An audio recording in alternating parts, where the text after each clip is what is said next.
अगर हम नमाज नहीं पढ़ेंगे तो अल्लाह हमें सजा भी दे सकता है मरने के बाद, या अल्लाह माफ भी कर सकता है कि ये हमारा हक था, मेरे लिए था, तुमने नमाज नहीं पढ़ी, लेकिन तुम्हारा दूसरा अमल मुझे महबूब है, जाओ मैं तुम्हें माफ करता हूँ, तुमको जहां जाना है तुम चले जाओ।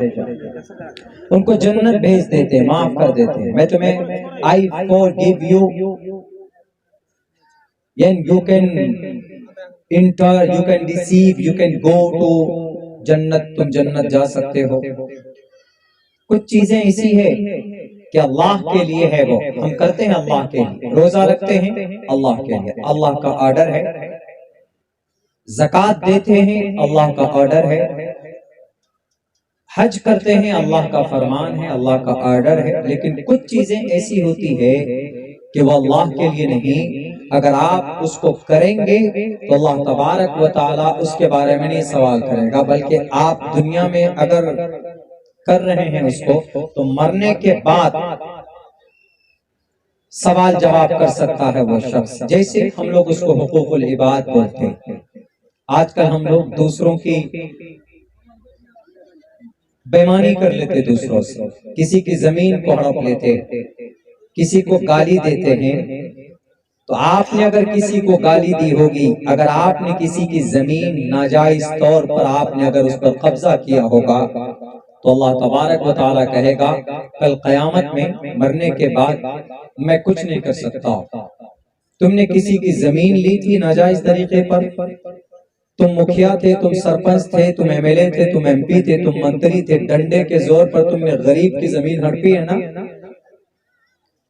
वो कहेगा कि अल्लाह आप तो सर्वशक्तिमान हैं, आप माफ कर दीजिए ना। तो अल्लाह कहेगा कि मैं माफ नहीं कर सकता तुम्हें, तुमने दुनिया के अंदर जिसकी जमीन नाजायज तरीके पर तुमने कब्जा किया, जाओ उसके पास, अगर तुमको वो माफ कर देगा तो मैं माफ कर दूंगा, अगर वो माफ नहीं करेगा तो तुम्हारे पास जो नेकियां हैं वो नेकी उसको दी जाएगी। अल्लाह के नबी अलैहिस्सलाम ने सहाबा के बीच में एक मर्तबा फरमाया, एक सवाल किया कि मेरे सहाबा बताओ मनिल मुफलिस, मुफलिस कौन है, गरीब कमजोर कौन है। तो सहाबा इकराम ने सोचा, कहा कि अल्लाह के नबी मल्ला दिरहम वला मता, जिसके पास पैसे नहीं है, बैंक बैलेंस नहीं है, गाड़ी नहीं है, झोपड़ी में रहता है, एयर कंडीशन रूम नहीं है, पक्के के मकानात नहीं है, बेचारा मांगता है, फकीर है या मजदूरी करता है, वो मुफलिस है, गरीब है, कमजोर है। अल्लाह के नबी ने फरमाया कि मेरी कौम का मुफलिस गरीब मजदूर नहीं है, बल्कि मजदूर तो जल्दी जाएंगे जन्नत में। ये जितने लखपति करोड़पति जो उद्योगपति नजर आ रहे हैं ना दुनिया में, इन्हीं का बैंड बजेगा ज्यादा, इसलिए कि पैसा कहां से कमाया, कहां खर्च किया, किधर से कमाया पैसा।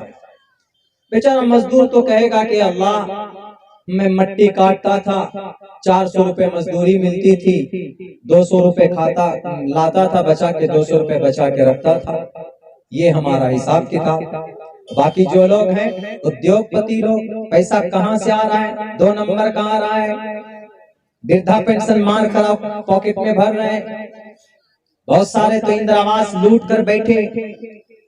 सवाल का जवाब देना पड़ेगा, कहां से कमाए पैसे बताओ।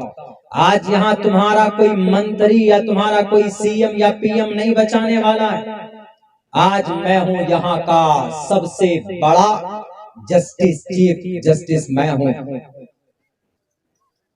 झूठ, किसी के ऊपर कोई जुल्म ज्यादती नहीं, एक एक आने का, एक एक राय के दाने का, एक एक मोमेंट का हिसाब वहां देना पड़ेगा रब के सामने। तब कहा जाएगा उससे कि बताओ कौन बचाएगा।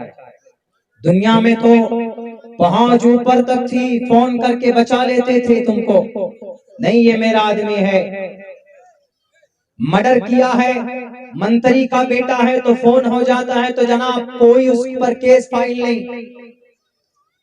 दुनिया में है, ताकत में है, तो यहां तो कर लेते हैं, मरना तो है। सब चीज में इख्तिलाफ है, सारी चीजों में इख्तिलाफ है। अल्लाह में इख्तिलाफ है दुनिया के हिसाब से। मुसलमान एक अल्लाह को मानता है, हिंदू 33 करोड़ देवी देवता को मानता है। परेशानी खत्म करने के लिए हनुमान चालीसा पढ़ते, जय हनुमान ज्ञान गुण सागर, जय कपीसते हूँ लोग उजागर। दुर्गे माता का जपते हैं, गायत्री मंत्र पढ़ते हैं। सिखों में चले जाएं तो उनका मूल मंत्र है एक ओंकार सतनाम करता विरुद्ध नरवो नरवीर, उनका वो अकीदा है। जैन धर्म में चले जाएं तो महावीर जैन स्वामी को खुदा बनाकर पेश करते हैं। बुद्धिस्ट में चले जाएं तो गौतम बुद्ध सिद्धार्थ को वो अपना परमात्मा, अपना खुदा बनाकर सामने पेश करते हैं। खुदा में इख्तिलाफ है, खुदा में भी इख्तिलाफ है, दुनिया की हर चीज में इख्तिलाफ है, लेकिन एक चीज में कोई इख्तिलाफ नहीं, वो ये है मौत। मौत में कोई इख्तिलाफ नहीं, मरना सबको है।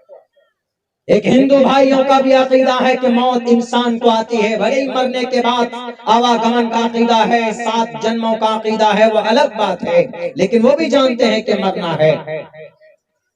साइंसदान हो, अल्बर्ट आइंस्टाइन हो, दुनिया का किसी भी धर्म का मानने वाला हो, सबका अकीदा है इस बात पर कि नहीं, मौत आनी है। कुल्लु नफ्सिन ज़ाइक़तुल मौत, ऑल मस्ट टू डाई, सबको मरना है।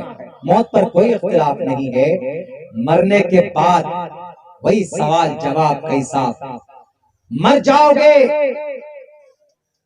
दुनिया में जितनी जुल्म ज़्यादती की है, रब का कुरान कहता है ला युगादिरु सगीरतन वला कबीरतन इल्ला अहसाहा। अगर तुमने जर्रा बराबर जो भी अमल तुमने किया है तुमको याद नहीं है, लेकिन कल कयामत में अल्लाह तबारक व तआला वो तुम्हारी मेमोरी चला देगा। देखकर इंसान कहेगा कि अल्लाह ये गुनाह तो मुझे याद ही नहीं था, मैंने सोचा भूल जाएगा।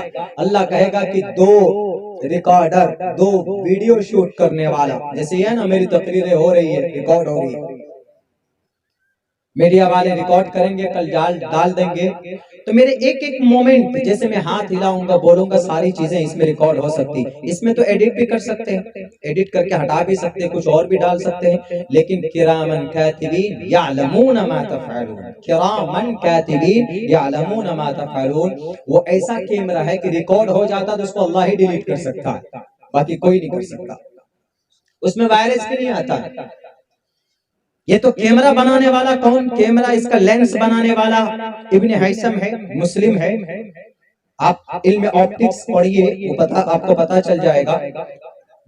स्टीफन ब्रेड हार्डली 336 सफ़े की किताब लिखी है कि कैमरा बनाने वाला और इस कैमरे में लेंस डालने वाला, पत्थर कैसे जमीन, पत्थर कैसे समंदर में चलता है, जिंदा रहता है, उसके ऊपर तहकीक करने वाला, वीनस प्लानेट को खोज कर निकालने वाला इब्न हैसम है, जो मुस्लिम रहनुमा और रहबर था, मुस्लिम साइंसदान था। ये तो इंसानों का बनाया हुआ, लेकिन ला युगादिरु सगीरतन वला कबीरतन इल्ला अहसाहा ववजदू, पालेगा वहां पर, सारी रिकॉर्डिंग चला दी जाएगी वहां पर, एक एक चीज का, एक एक अमल का। आज दुनिया में तो जनाब पैसा आपके पास है तो जनाब पुलिस थाने में देकर, साहब कोर्ट में जाकर पेशकार से मिलकर जस्टिस को, चीफ जस्टिस को मैनेज कर लिया जाता। लेकिन अल्लाह तबारक व तआला के नजदीक कोई किसी का नहीं होगा, पुरसाने हाल किसी की नहीं चलेगी वहां पर। वहां लाख इंसान दुनिया के अंदर बड़े ओहदे पर रहा हो, इस वक्त दुनिया का सुपर पावर ताकत अमेरिका माना जाता है, दूसरे नंबर पर इसराइल माना जाता है, दुनिया की सबसे बड़ी ताकत यूनाइटेड नेशन अक़वाम मुत्तहिदा माना जाता है। उसका चेयरमैन भी मरने के बाद रब के सामने में कहेगा या रब्बी नफ्सी नफ्सी। वहां पर सिर्फ वो आदमी अल्लाह तबारक व तआला के अर्श के साए के नीचे होगा जो इंसान होगा, जो इस धरती के ऊपर किसी को गाली नहीं दी होगी, किसी को मारा नहीं होगा, किसी को लूटा नहीं होगा, किसी के ऊपर जुल्म ज़्यादती नहीं की होगी, किसी का जमीन मार कर नहीं खाया होगा, किसी को दादागिरी से डराया और धमकाया नहीं होगा। अल्लाह कहेगा लिमनिल मुल्कुल यौम, कौन है आज यहाँ का खुदा, बताओ दुनिया में तो तुम थे, ताकत तोती चलती थी तुम्हारी, आज किसकी है ताकत? आज कौन है यहाँ का प्रधान? आज कौन है यहाँ का ताकतवर? किसी भी तरफ से आवाज नहीं आएगी। अल्लाह तबारक व तआला सवाल करेगा, लिमनिल मुल्कुल यौम, है कोई माए का लाल बताए आज यहाँ का ताकतवर कौन है? यहाँ का खुदा कौन है? यहाँ का सीएम कौन है? यहाँ का पीएम कौन है? यहाँ का पंचायत का मुखिया कौन है? अल्लाह तबारक व तआला आवाज देगा, कहीं से आवाज नहीं आएगी, फिर आवाज आएगी लिल्लाहिल वाहिदिल क़हार, आज सबका पालनहार, आज सबसे बड़ी ताकत का मालिक अगर कोई होगा तो वो सिर्फ अल्लाह तबारक व तआला की जात होगी। और अल्लाह कहेगा उसे, तुमने मंगला को दुनिया में जो तुम्हारे यहाँ बहुत कमजोर था, तुमने उसको परेशान किया था। अल्लाह के नबी फरमाते हैं कि आदमी बड़ी नेकी लेकर पहुंचेगा। आज दुनिया में भी हाजी नमाजी होते हैं हम लोग, दुनिया में